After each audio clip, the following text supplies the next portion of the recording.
Welcome to the 2024 Geneva International Motor Show, this 91st running of this iconic event. And Arnold Clark are on tour, and we're going to show you everything that the show has to offer.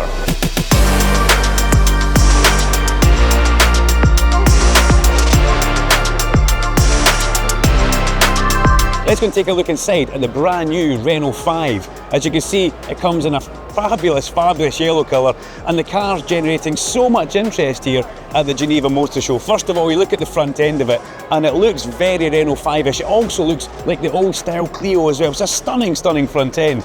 I do like how they've kept the small area in the bonnet where there used to be an air vent for the old turbocharger. This little EV is gaining so much interest at this show. Let's take around the rest of the car and show you what it's like.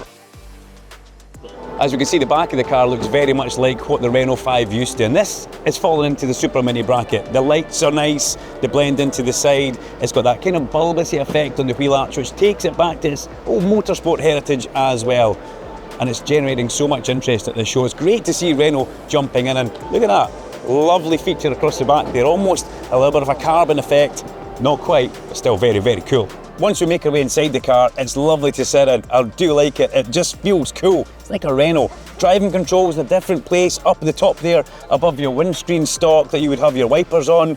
Obviously it's left-hand drive, so it will be different when it comes into the UK market, but it's proper cool. A two-storey dashboard with the Renault 5 emblem on there. Renault have done a cracking job on this as well. And look at the seats, if you can see that. We've got two colours to the seats with some lovely stitching that goes through the side of it as well. Top job. The Renault Rafale comes at you with a full hybrid EV. Remember what the Austral was like? Well, this is basically the next step up from the Austral. It's got two motors, one on the front axle, one on the rear axle, and a petrol engine which charges the battery pack and keeps you going. It's a fabulous looking car, and it's more up to date, and Renault have put so much effort into bringing you new gizmos on this car. Luxury is maybe something that you don't think about when you purchase a Renault, but this car steps it up. The comfortable seats, the lovely finishings that we've got inside here. You've got heated seats, panoramic sunroof, lovely display setup, and at your fingertips, your heater controls. They're not hidden away inside that infotainment panel. The steering wheel is lovely. Renault have really stepped it up here.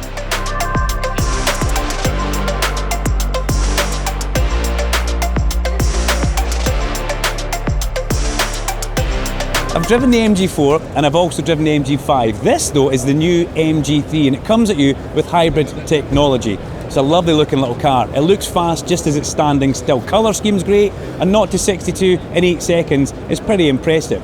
The big question is, will this take the vacant slot that the outgoing Ford Fiesta has left open?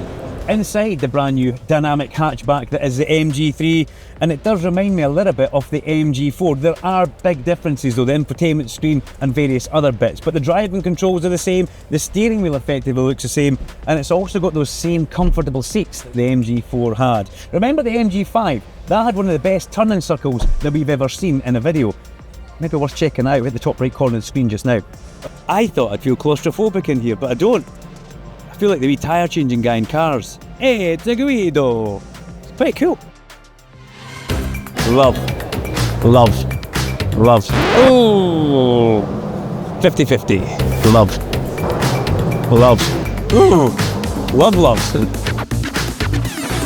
We're in the classic zone. We've come upstairs at the Geneva Motor Show. Let's go look at some of the features that we've got up here. They'll be slightly different from what's downstairs. I had one of them. Well, not quite that. That's an Austin 850. I had an 850 Mini, Mark 1 Mini Cooper, 1962, old English white. Restored it with my dad. When he picked it up from Norwich, you could see through the floor. It was like a Flintstones car. Completely rebuilt it. That brings back memories. Look at the size of this thing. It's a Zeppelin. Almost the size of an airship. That must have its own postcode. I hope the floors up the stairs are well supported in here. It's huge. I have absolutely no idea what this is. It looks like a motorbike, it looks like a push bike, it looks like a hoverboard, hovercraft, it looks like a mistake. It looks expensive. This is my territory. I was at Le Mans being a pit reporter when this car was racing. The WRT P2 car. Stunning car. Rui Andrade, Louis Delatraz and Robert Kubica, who we know from Formula 1 experience. This car was so good at Le Mans, and there was so many P2 cars with some great names behind the wheel. the Lancia 037 Marco Alain. This is a car that, well, it's one of my favourite rally cars. It's a little bit before my time, but God, just the shape of it, everything about it seemed right to me, including the sponsor. And then we come to this car of the show, possibly the Evo 38. Now, every Lancia rally car that you see here on display, not just rally cars, there are C2 cars as well. A little piece of those cars has been put into this, designing this. Only 38 will be made. They're going to be hand-built, and it comes with a fairly hefty price tag. A little bit hot for me though. €800,000. Remember the Dacia Duster, which we brought you an in-depth review of? This is the latest offering from Dacia. It's the new Spring, starting from £18,000, and it's under a ton in weight as well. This could be a game changer for Dacia. So coming at you for under 20 grand, you're expecting to have kind of a slightly basic interior, and that's what you get. Is a lot of plastic feel, not a lot of leather, but it's comfortable, and that's what you want. There's a lot of headroom in here, and remember, it is a small car, but it feels not small in it. It feels quite big. Like the steering wheel, comfortable, the driving controls are easy to get to, and what's not to like, you've got a decent panel there as well. I have to change my earlier statement. A lot of room in the front, in the back, slightly compromised here. I don't think I could travel very far, but for a young family, perfect. Remember our Dacia Duster video where we went down into the borders of Scotland and did a bit of touring, even a little bit of off-road? This is extreme off-road. Dacia, they're going to be entering into the Dakar Rally from 2025, and a car that has been put together for them by renowned race car and Dakar builders ProDrive. Interesting to see how they get on. You may not have heard of this manufacturer, but they're going to be the title sponsor of a major football tournament this year. But that's not all they do. They also create some fabulous cars. This is the new Seal U.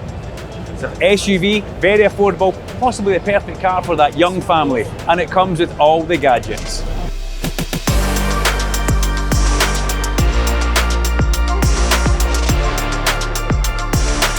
That's a wrap on the Geneva Motor Show for 2024. We hope you've enjoyed it. Let us know what you've liked best. Arnold Clark on tour. What a fabulous event this has been.